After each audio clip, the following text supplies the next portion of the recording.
Hello, welcome listeners to another episode of Listen, Learn, and Love hosted by Richard Osler. My guest on today's podcast is someone I met at a Gather event, and we were in the same breakout group, and I got to meet Javier Aguilar. Welcome to the podcast, Javier. Thank you very much for having me here. It's such a pleasure to be here. I may not have pronounced your first and your last name correctly. Will you just say it the way it's supposed to be said? Yeah. My name is Javier Aguilar. Okay. Or people just call me VJ. That's right. And if you find him on social media, it's VJ Aguilar. And we'll link to that in the show notes. But Javier is going to share his story as a bisexual Latter-day Saint. He's at BYU.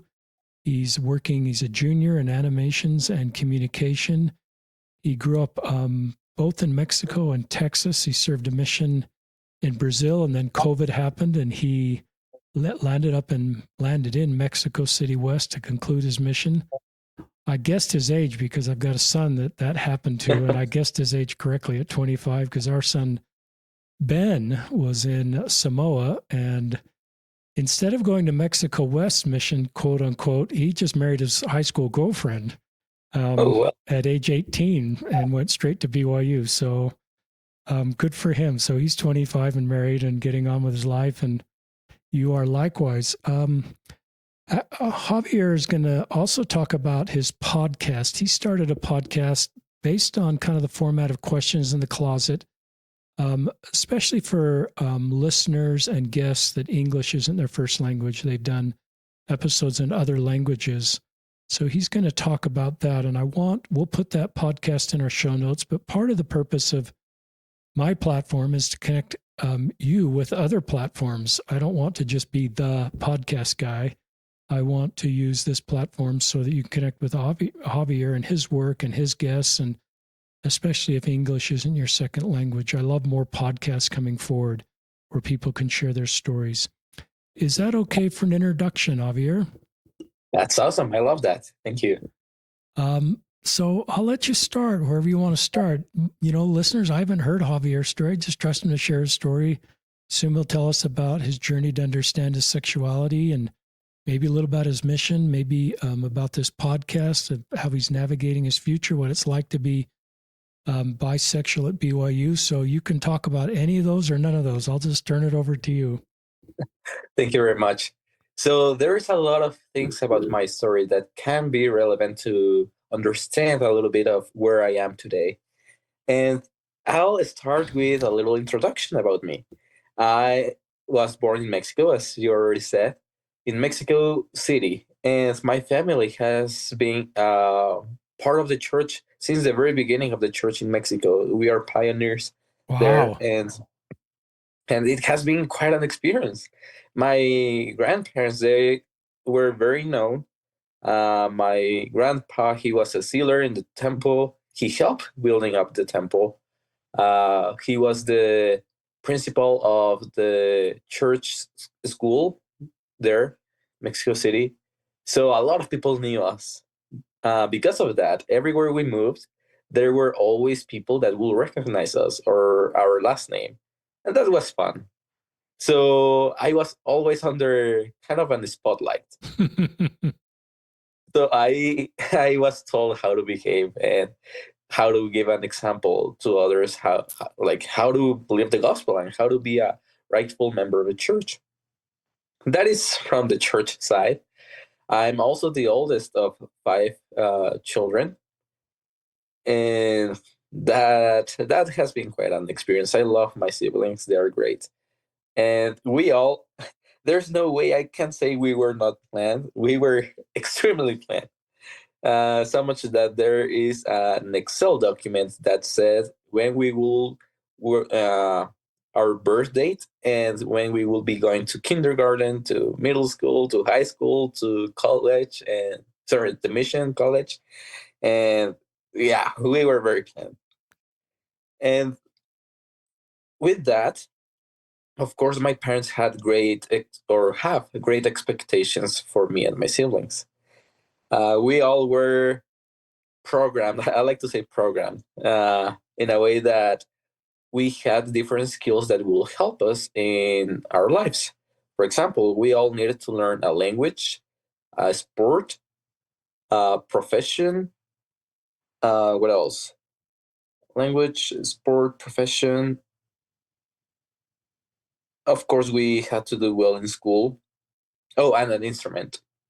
And between me and my siblings, even though we all have the same basis, we all know a little bit of piano. English was the second language we had to learn. I'm a welder. Well, I learned how to weld. Um, like we all developed something else more than the others. And in my case, it was languages. I love studying different languages. I'm currently studying Russian, but I Wow. speak English, Spanish, Portuguese, French, a little bit of Italian. So that is my my focus. But my siblings they have another focus on those things that we have to develop. Um, and well, my parents they always expected us to do our best with this. They wanted us to be great students, to do well in sports with our instruments, language. But the reality is that I was a terrible student when I was growing up. Uh, every single year that I remember, I had to take extracurricular classes just to practice a little bit more English because I couldn't say a lot. I couldn't speak a lot of English, and that was kind of frustrating. Uh, with my grades, I was doing terribly at school, but I knew that I wanted to be better at that. Um, then that is basically my whole childhood and teenage years. And with being bisexual, I don't think I started noticing that till a little before I was going on my mission. I always knew that I was attracted to boys as much as I was attracted to girls, or a little bit more. Sometimes I just round it up and I say that I'm gay because it's easier. Uh, but I realized that a little before my mission, but I always hide it. Or actually, I didn't really think much about it because if I thought about it or I prayed about it, it will mean it will meant it was real, and I didn't want that to be real. So I was planning all my life to go on my mission, come back, marry someone, and yeah, that was pretty much my plan. But of course, it didn't go as planned. I went on my mission in Brazil, and at first I was kind of like, oh, I don't know if I like this. Like, of course, my whole life I was getting ready to go on a mission, but I didn't really felt it once I was there. It took a couple companions and some experiences there where I started to become more like I know why I'm here and I'm really liking this. Also, it was on my mission when I had my first interaction, a real interaction with someone that was part of the community. One really good friend of mine came out to me one night and we talked, and I was so nervous. I didn't know what to say or what to think. I think that as soon as he told me, of course, I told him that I love him.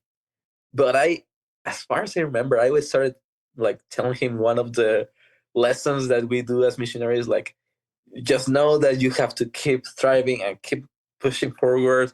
Uh, I can't remember what I said. I just said that because of my inexperience with this, I just said whatever. But we got a lot of confidence. And I remember that after he told me, for months, like for many, many months, I had that conversation in my head and it didn't go anywhere else. Like I used to do like all the work that I needed. And when once we were back home and going to bed, like that was going through my mind. And I remember that I was just like telling myself, I think I'm pretty much like you. Like I feel the same way. But I ignore it as much as possible. Then I was resigned to Mexico City. I kept teaching people. I had the blessing that that mission was where my family lived. So I got to see my grandparents. on my mission, some of my aunts and uncles, and that was amazing. It was an opportunity that I know that not a lot of people have, and I didn't know how much I will need that experience. Then I moved to the US, and the American culture is way different to the Mexican culture. First of all, you're a little bit more open on different ideas, ideologies, beliefs, and that was something impactful for me because I was like, oh my gosh, there are queer people. I remember one day at church, uh, a girl that was in my ward, she was going on a mission. We later became really good friends, but she stood up and she said she shared her testimony in preparation to go on her mission, and she also said, "And I'm bisexual," and she tied a little bit of her testimony to that. And I saw a lot of reaction like, "Oh, whoa, whoa, whoa." And I was like, "Ah, like what's going on? Like there are members of a church here that are openly gay or whatever, and they're sharing it." That was like I was in shock, and that was that. But I think that there is a very common thing in people's lives that in LGBTQ, sorry, lives that sometimes we go through a faith crisis. And that happened to me when I went to BYU, Idaho. I was there first, and honestly, I didn't want to do a lot with church. I used to go to BYU, Idaho, but I didn't really go to church. I stopped reading my scriptures, praying because I was like, why do I even do this? Like, this is something that hurts me in a way. So I don't think I want anything to do with this. Like, I'm just gonna go to church once or twice just to get my endorsement, and that's pretty much all. Or sometimes not even that. Just I had the blessing in the moment that the bishop didn't even know me. So I was just there in the interview. I was like, yeah, I got this stuff. And that was all. And I got my endorsement. So I'm like, cool, I didn't even have to go to church. Uh, and I used to enroll in religion classes just to bash the teacher and ask them questions that I know will put them in like a hard spot. So that was a little bit of my faith crisis. I used to like present myself as completely the opposite of what I was before. Then BYU Idaho has off tracks, which means it is a whole semester in which you don't have to study. You don't have to be there. So I used to go back to Texas, and my first year that I went back to Texas, I met a really good friend of mine, and he helped me a lot. We were through a similar path. He was not in the faith crisis that I was going through, but because of him and some other friends, I kept going to church once I was back in Texas. Uh, so there's also another thing here, and is that I always had a kind of a good, though distant relationship with my parents. We don't express a lot of our feelings or whatnot, but they are always there, and they always make sure to show me their their appreciation and love. And like once I started recognizing more about the LGBTQ and same-sex attractions that I had, like I started distancing a little bit more from my parents. Going back a little bit, when I came back from my mission, I started dating a girl that I met her there, and like our relationship seemed like we are destined to be together. Our parents serve in the same mission at the same time; they just never met, or almost the same time. I can't remember. We were in the same district in the MTC. We went to the same mission. Our district like our first district was like the same one, so I was often in her area because she used to baptize a lot, and I was the companion of the district leader. So we interacted a lot. Nothing happened during the mission. I must clarify that, but I met her there, and we were so compatible. We really enjoyed spending time with each other and our companions. And then I was reassigned to her mission, and my last area was her area. Wow. Yeah, so we just were keeping track of each other. And so we gave it a try. But by the time I was already living in Texas, and she was living in Mexico, of course. And that was one thing. But the biggest part that made me break up with her, or like get to the mutual agreement that we should break up, uh, was that I was getting feelings for a friend of mine, a male friend of mine, and she doesn't know that I didn't talk about her about that with her. Sorry, but I just blame it on the distance. Like long distance relationship is kind of not my thing, and that is what we talk about. But the reality is that there were more things into that's only the long distance relationship. So that was my last relationship, and now like a few, well, kind of a year and a half after that, I never introduced anyone to my parents, and they kept asking like, "So, are you going to date anyone? Are you dating anyone? Or tell us about it." It's like I honestly have nothing to say. Then I went through a huge depression uh, time, and that was something that was new to me.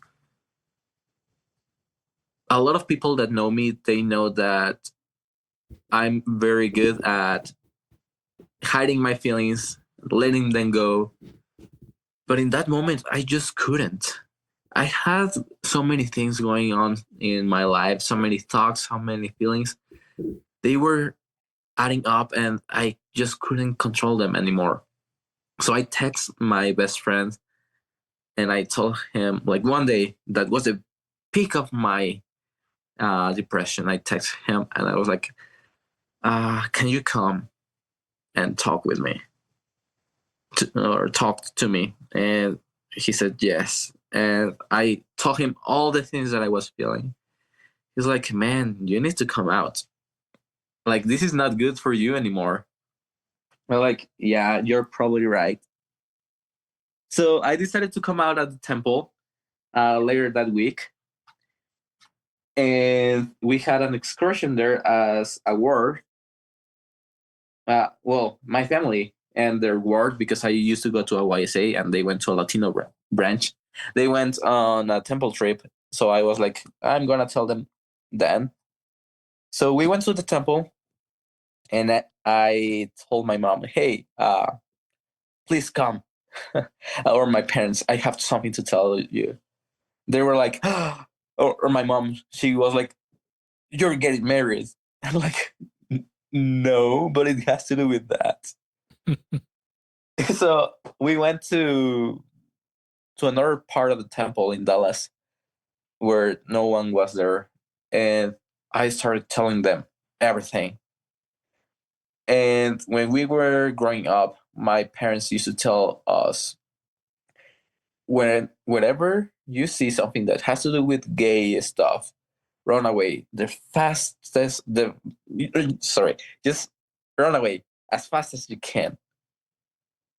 And yeah, that was the way that I was growing up. Like, keep yourself as far as possible from that. And that day, I told them, I know we talked about this before, and I know you asked us to leave immediately, but the reality is that I have feelings for boys and girls. And I started telling them a lot of things. And I wish I could tell you what I said, but I can't remember because I was so nervous. I couldn't look them at their faces. And I don't remember what I said. I just know that I came out to them. And like I was crying, and when I finally could look at them, I saw their faces going from happy to math, disappointed, sad, all at the same time, making like, and they were making a face that I have never seen before. And then they said nothing. And I was like, "Can you please say something?" Like now, I wanted them to say something, but they didn't. The bishop fortunately came, and he's like, "Hey, we're going in, so please come." Like, yes, like we don't have to deal with it right now. And even though I was like anxious and having a lot of emotions, between all those emotions that I was feeling, there was happiness, and there was like this heavy weight that was taking off me, because I finally did it. I finally did something that I thought I will never do.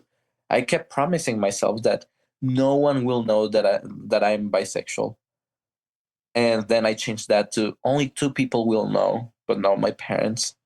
Then I was like, okay, I'm gonna tell them, and I finally did it, and it feels so good. But only lasted till we went back home. Then when we went back home, my mom asked me to go to their room, so I did. And while I was sitting there, I felt like a guilty teenager again. As I said, I didn't do well with a lot of stuff and a lot of expectations they had of me when I was growing up. So I was often called to their room, and yeah, just getting all the punishments that I had, and yeah. So I felt like that again, even though I knew this time I didn't do anything in specific to put myself in that situation. So I was there. They asked me to tell them a little bit more, and I told them a little bit about my experience. Of course, I cut some things out because it was not the moment to share them. Uh, but once I was done, the trial began, and they started bashing me with a lot of stuff. They were saying like, "Oh, this you're like an alcoholic. We have to fix this. You can do this alone. Uh, you need to cure from this," and a lot more stuff that it was just painful to hear. And I tried to answer everything that they were telling me. Some questions that they said I or asked, I tried to respond to them the best way I could, but it was not enough. They kept like tell me all the things that I knew, but to their understanding was very different. I told them that a lot of my my understanding about my sexuality didn't come from like uh, only like earthly experiences in the sense of like friends or dating or whatnot, because I had never dated a guy by the time, and it was mostly because like I prayed and I felt good about this. Like I knew this is who I am and this is how I was meant to be. But even though I was telling them, they just kept like telling me all that stuff, and I felt so destroyed by the end of it. I came to them like hoping that they will understand even a little bit, but they didn't. And I also told them, hey, there is uh, this couple resources on the LDS library, gospel library, so you can give it a try. You can read them, and they're like, we're not gonna read anything. Wow. And I was like, okay. So they, at the end, they hugged me and they said like, thank you for telling us because this means you want to be cured. Like, no, I couldn't tell them no, but I was like, no. It got so bad with all the things that they were telling me that that was the first time I know that I dissociated myself. Like my body was there, my body was reacting to stuff, nodding, saying a couple yes or no's, but my mind just took me somewhere else. and somewhere where I wasn't feeling that hurt. And that was the first day I came out. Then after that talk with my parents, they sent me to my room, but my siblings were around, and I really wanted to cry. I wanted to cry so badly, but I couldn't, because if I cried loudly, they will hear me and they will ask what happened, and I wouldn't be able to respond because my parents made me promise that I wouldn't tell anybody about that. Uh, so that happened later on. Well, my best friend asked me how did it go, and I of course told him, and like I felt so badly, but he was like helping me a lot. He was encouraging me, and he didn't leave me alone, and that was so great from him. Uh, and he was one of the people that I had the most confidence to tell him stuff and feelings and whatnot. And I remember another day. It was like a couple of days after I came out to my parents. They asked me again to go to their room. Like, okay, here we go again. And this time, my parents asked for my phone, and they will go through it. And by this time, it's like I was an adult already. I didn't do anything bad. But when you're raised this way, when this was the way that you grew up, it just becomes like a normal thing. And even as an adult, you can't say no to that. So I just handed my phone, and with the very few seconds that I had, I got to delete some conversations with some people uh, that I know that will put them or me in a hard spot with my parents. And that hurt me as you have no idea, because they were not bad things at all, but they were my feelings. And it was the first time that I was talking about them with someone. So deleting those things was very, very painful. And I think it was one of the hardest points of my coming out experience with my parents, because they were very important conversations to me. And well, now they were gone. But at least I got to keep the people in my life. So I remember that happened. And then I had to come back to Rexburg. And with all these experiences that I had, I felt like, you know, I don't want anybody else to feel the way that I did. But like, I'm conscious that a lot of people have to go through their journey alone. So if I can't prevent anybody else to have this experience, at least I'm going to help them to do not be alone after uh, what they have to live, or while they're going through that. So I started a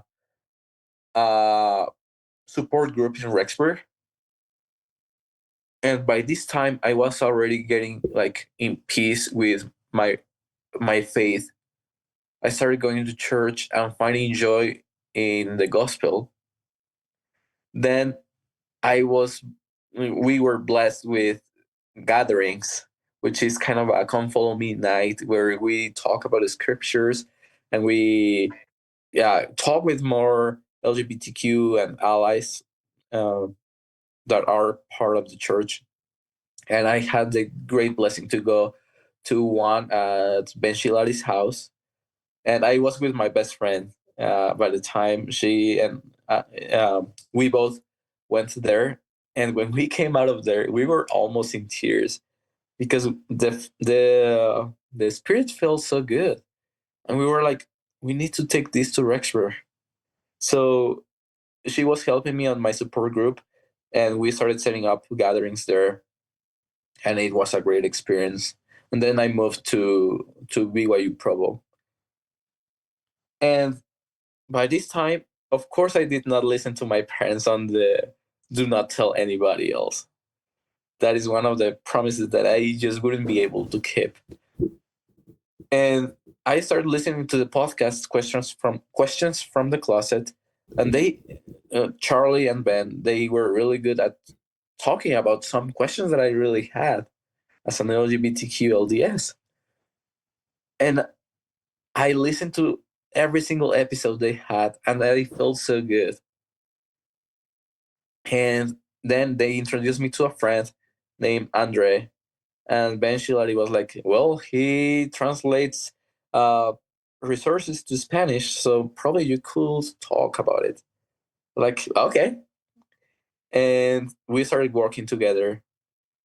And in that year, I was still going back and forth between Rexburg and Provo because I still had some things to do in Rexburg.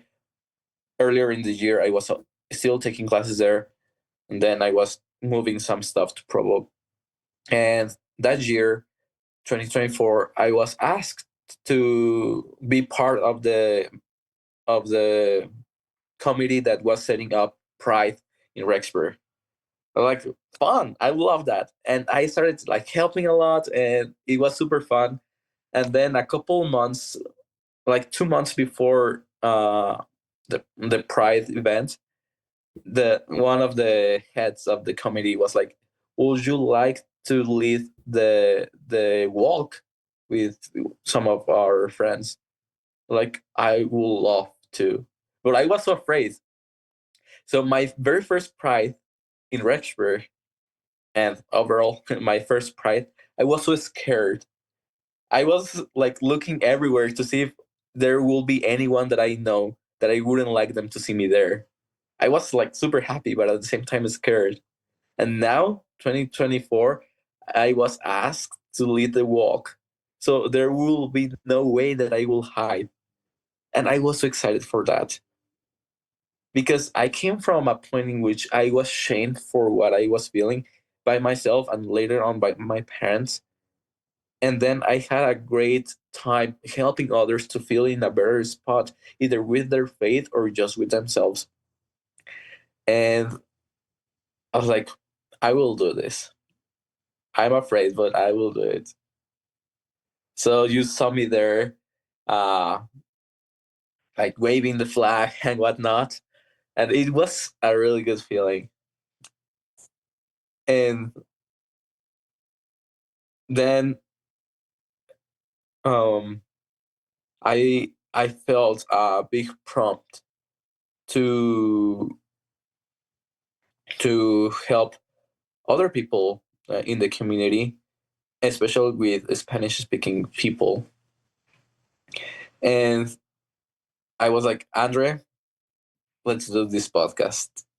And we started planning things.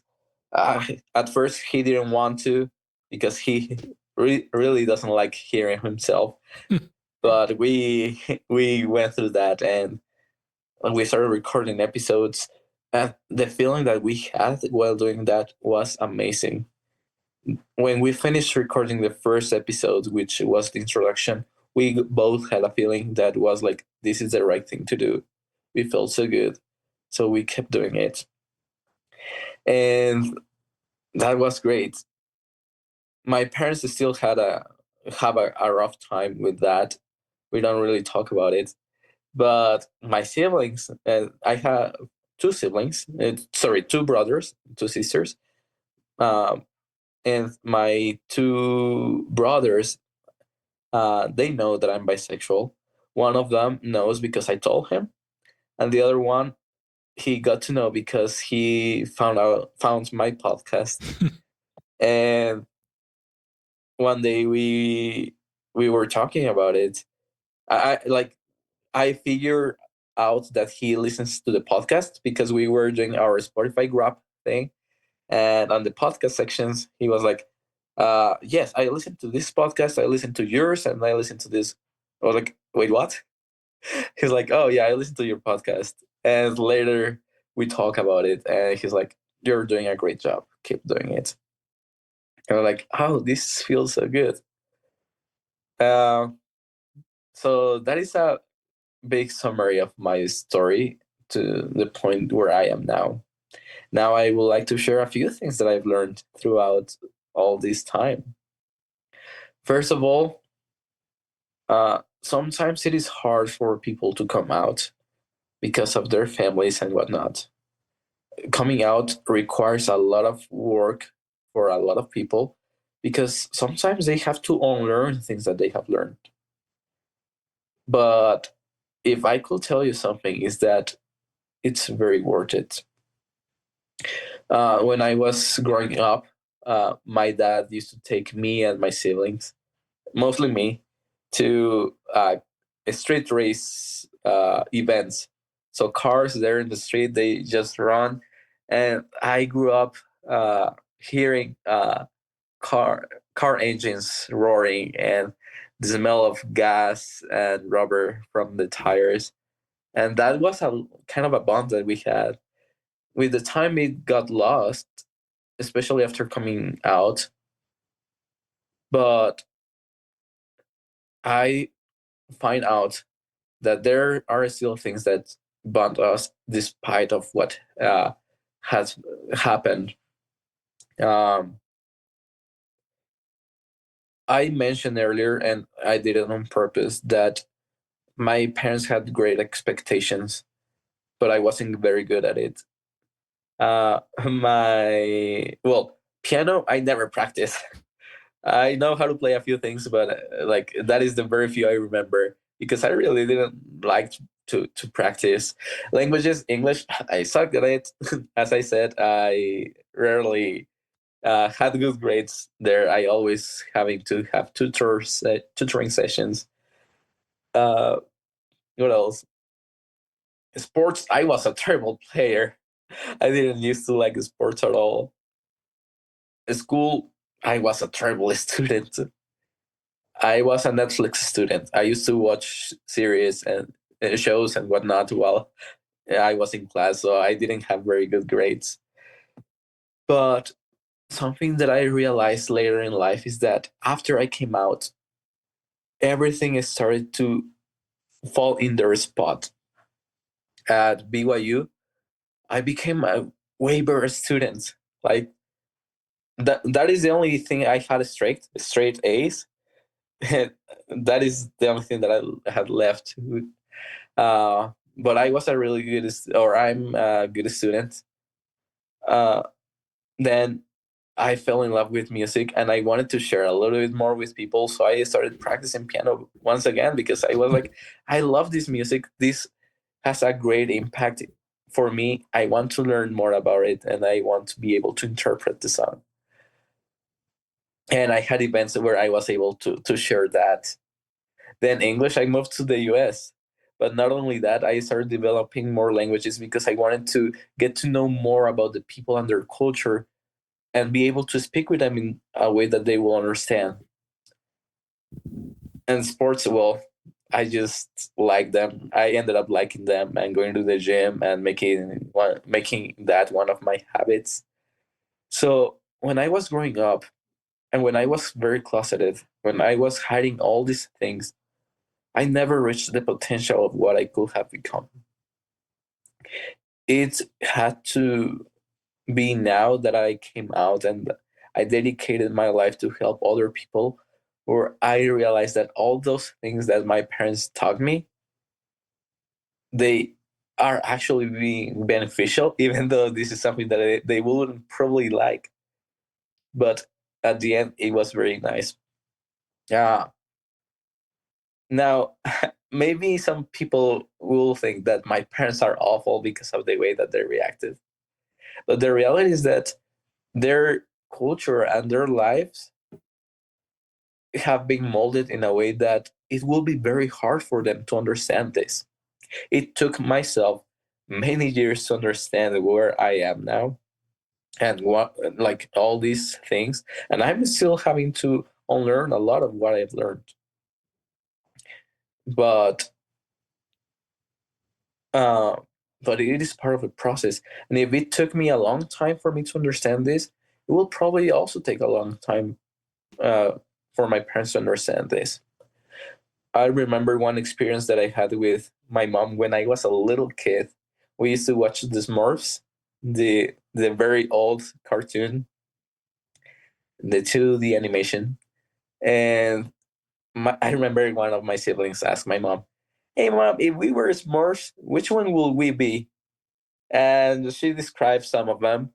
And to my siblings, and when she came to, like, when it was my turn to like see which is more she thinks I am, she said that the one who loves everybody, I can't remember his name, but that one, it is called amoroso in Spanish, the lover one. And I didn't like it at all. I'm like, why I couldn't be the brave Smurf? Why I couldn't be the intelligent Smurf? But now that I look back, and I tell this experience because it's ironic to me, because I wanted to be the brave Smurf, but now I realize that a lot of the things that I've done because like I'm brave, they started because I love. And um sorry, I love all my friends, people that have been there for me when I have needed them. I feel deeply the love of my parents, even though we don't talk a lot and they don't understand this. My parents always make sure to show love in their own way. I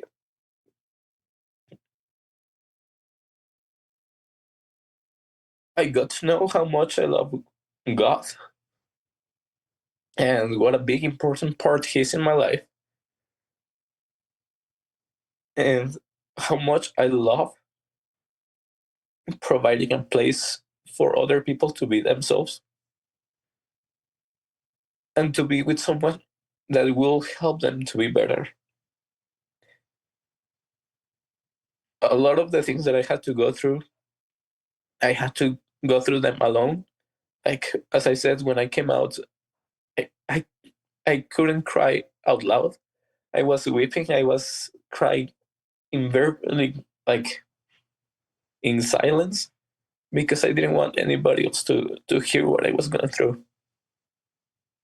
And now I'm like, you don't have to do this. Like, I will be there for you if you need it. And that is just because I love everybody. I love people. So little this I know, little this my mom know. Yeah, I think I was pretty much like that Smurf. Um, so yeah, sorry about that. That is a little bit about my story. There are so many other things that have happened, so many experiences that I have. So yeah, I will always have a story to tell. But I think those are the most important parts about my life. And yeah. Oh, and I have an aunt that she got to know that I'm part of the community. And one day when I was on a trip, she saw one of the posts that Lived and Loved did about me, and I called her to tell her happy birthday. But while I was doing that, she started crying. I was like, "Please don't cry. Like, are you okay?" And she's like, "Oh, it's because your cousin. She showed me this post, and even though I couldn't understand it, she translated it for me. And I just want to tell you that I love you. Wow. Like, you're perfect just the way you are. And I know it's hard for your parents, but till they understand and they are better, I will be here for you. And I want to be the first one to know whenever you're dating someone." So I was like, okay. So I don't have my parents' advice, but I still have people in my life that will be there for me, and I can share them stuff. And that will be until I can be with my parents. Great job, Javier. Talk a little bit about the podcast that you did. Just but let our listeners know that the name of the podcast, how you came up with the name, and where to find it. Yeah, thank you. So the name of the podcast is Un lugar más en la mesa, one more seat at the table. We basically talk about the LDS LGBTQ experience and regular LGBTQ experiences. Uh, how we came up with the name, it's funny because we wanted to make sure people know that there's a spot for them, especially at church. So I remember the first day that we came up to, and we had to use a little bit of AI for this because our creativity is not very good sometimes. Andres and I can be creative sometimes. But the first name that we had was Out of the Closet, but in the Covenant, or something like that. But we were like, yeah, that is too mouthful. Let's change it. And we ended up with one seat at the table. Then Andrew was like, uh, it is good, but we need to make it better. And we came up with one more seat at the table because we want to make sure that everybody can be included. And sometimes, like, the first name was good, but it will exclude all those whose faith is now a little bit different, or they're in a different journey. So since our podcast, even though it's focused for LDS people, we also talk about different faith paths and different LGBT experiences. So it's like we can just make it very niche. We need to have a better name that will include everybody. So yeah, that's how we come up with a name. It is on Spotify, on Apple Podcasts, and yeah. It's great. There's a lot of people that are deeply moved by your story. Javier would love to come out of their headphones and give you a hug, or wherever they are, driving, flying, resting. So just thank you for your courage to share your story.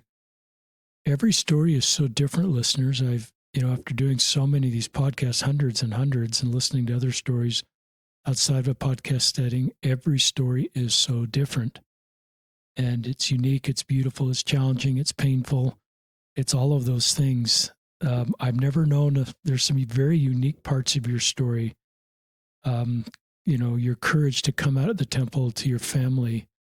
And that was kind of a difficult experience, but it started this long journey with your family. You talk honestly about the painful experiences, but you give your parents grace. They're doing the best they can, given their culture and upbringing. But it does bring us back into a time when most parents would respond the way your parents did, that they're looking for a cure. They compare this to being, alcohol, or somebody once told me you need to try alcohol to be an alcoholic.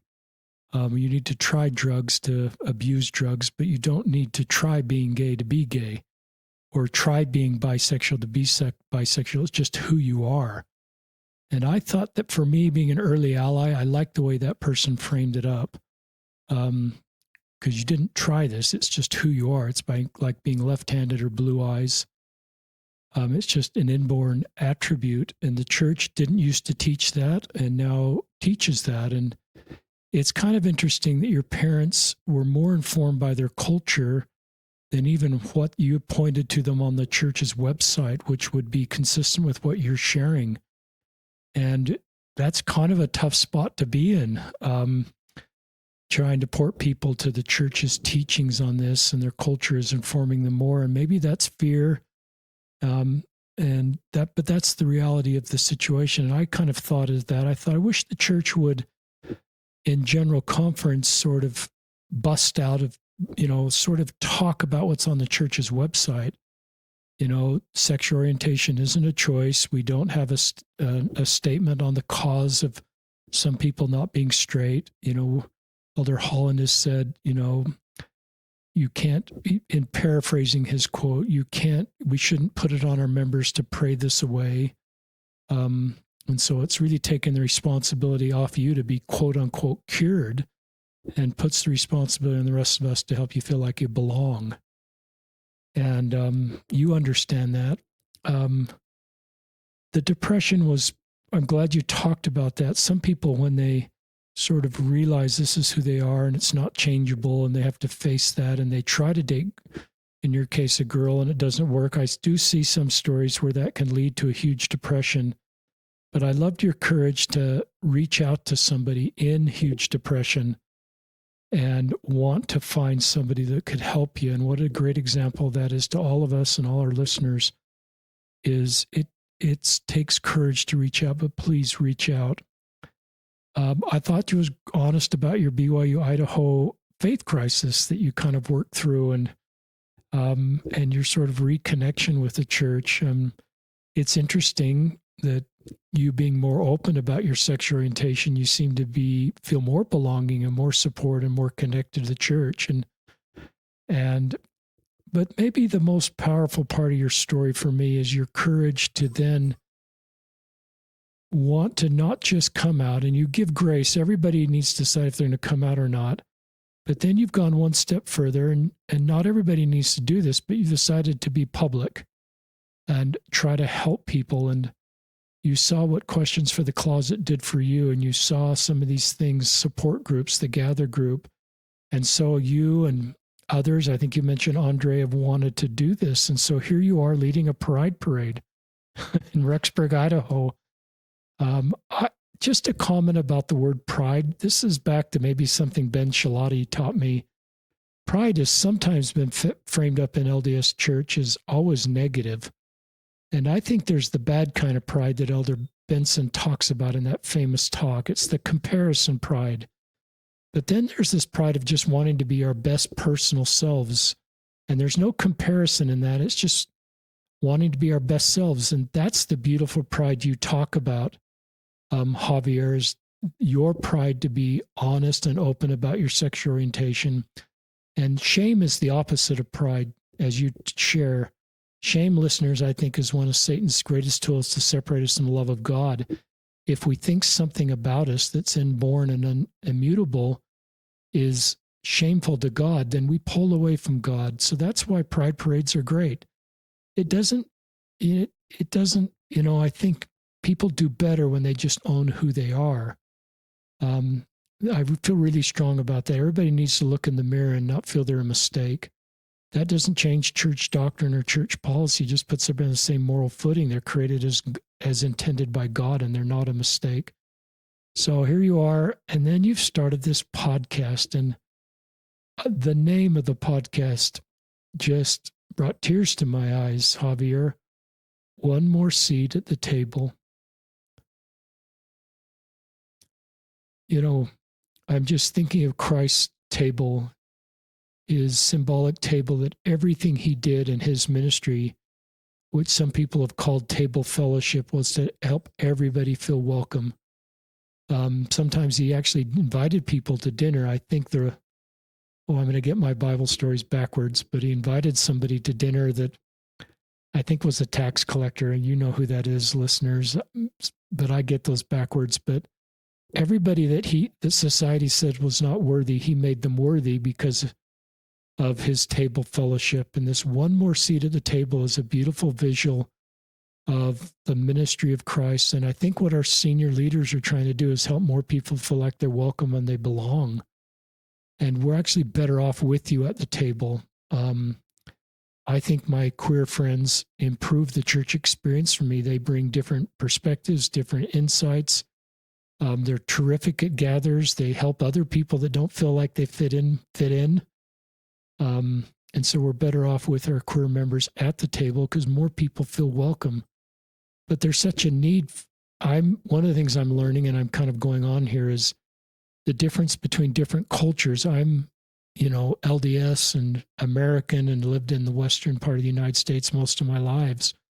So the LGBTQ issue has been framed through that lens. But here you are coming from a different culture where you talked about moving to Texas and how you were kind of shocked when this brave sister felt safe to come out in testimony meeting as bisexual as she going out on her mission, and how unique that was for you, and maybe less unique, still probably unique, but less unique in LDS culture. So anyway, those are some of my thoughts, listeners, listening to Javier. And I just feel with hope when I meet somebody that's so spiritually mature, so thoughtful, so focused on the life of Christ, being open about being a sexual minority, being willing to talk about that, to help other people feel hope that they're not alone.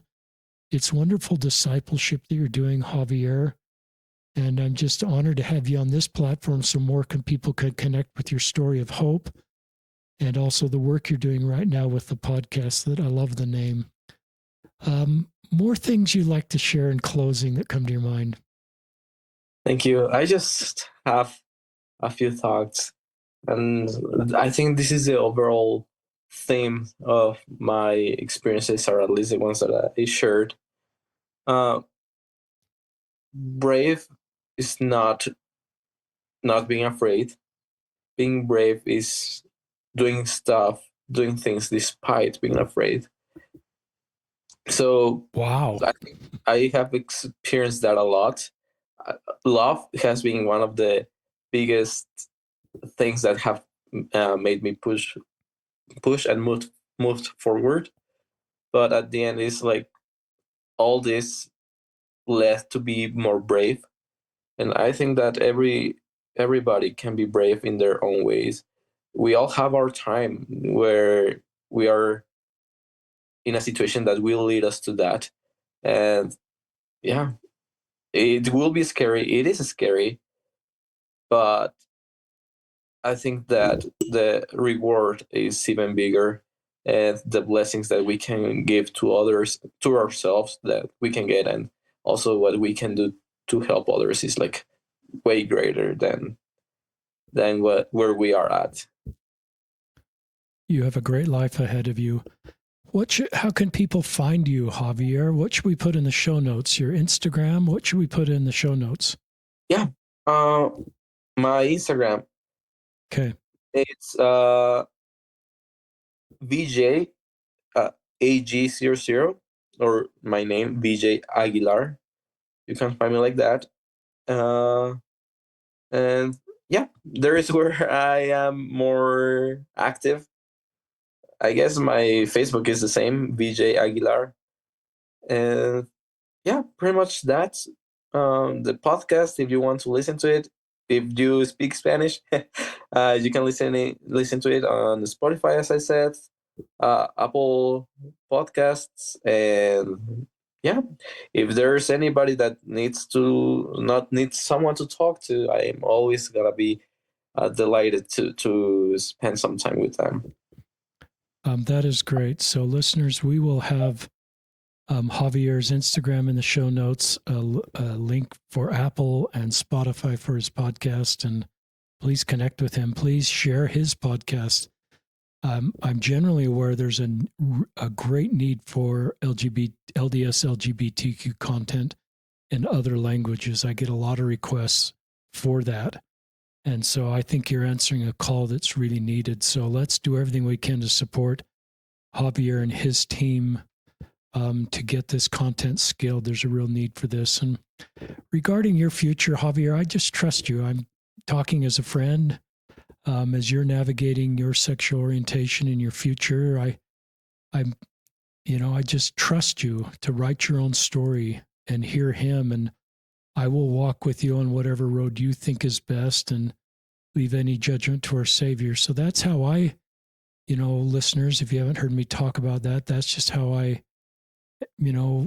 have decided to support my queer friends. And I'll just walk with you, and I won't tell you how to live your life. I'll just trust you and you've got to own that. You've got to own your story at the end of your life. I'm going to be gone when you and Jesus have a talk about your life, and you're the one that needs to talk to Jesus about the decisions you make. And I will just trust you to write your own story, live your life, and I will walk with you and support and leave any judgment. So that's for you, for people, allies wondering, or parents. That's just the way I process this space as an ally. Anything else in closing before we sign off, Javier? No, I think that's pretty much all. Thank you very much for the invitation to be here, and I appreciate a lot everything that you do for our community, and yeah, to elevate those voices that really need to be heard. Thank you. So this is Javier Aguilar and Richard Osler signing off from another episode of Listen, Learn, and Love.